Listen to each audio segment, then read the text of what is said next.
Le tramway passe sur le pont existant et donc il a fallu élargir le pont pour laisser la place aux piétons en particulier. Donc on a choisi la solution de suspendre au pont existant, d'accoler au pont existant un nouveau pont, une grande passerelle qui est extrêmement fine puisqu'elle est portée par des appuis sur chaque pile qui sont tous les 40 mètres.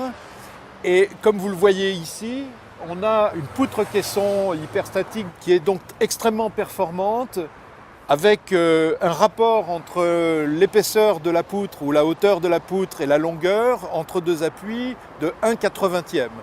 Alors que normalement, la proportion d'une poutre en acier, c'est 1/20. Donc vous voyez, c'est vraiment un ouvrage d'art tiré au maximum des capacités du matériau, grâce d'ailleurs aux ingénieurs qui ont travaillé avec moi sur ce sujet, les ingénieurs d'Arcadis. Nous avions une volonté très forte de faire un ouvrage extrêmement simple, très discret, qui, vu de dessus, se remarque à peine, c'est-à-dire on est dans la continuité de l'espace public parisien, c'est la tradition parisienne, et vu d'en dessous, on a une lame qui flotte au-dessus de la Seine et qui est d'ailleurs peinte en blanc brillant, qui va refléter les vagues de la Seine. Bon, cette passerelle arrive en différents tronçons.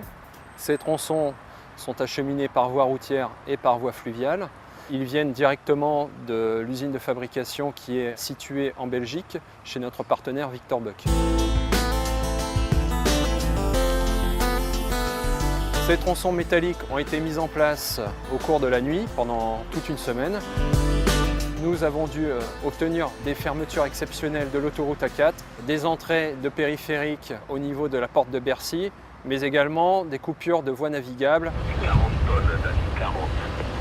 On va doucement descendre. Alors le levage des structures métalliques depuis la Seine a relevé d'un caractère exceptionnel du fait de l'utilisation de 3 grues de forte capacité, de 300 tonnes. Le principe de levage étant de lever la structure métallique et de translater cette structure métallique de grue à grue pour l'amener jusqu'à ses appuis définitifs.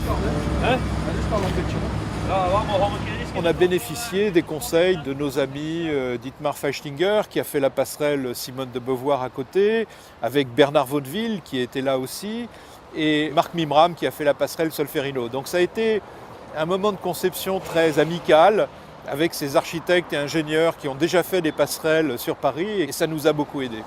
Alors le chantier est quasiment terminé. L'ensemble sera praticable à partir du 5 janvier 2012.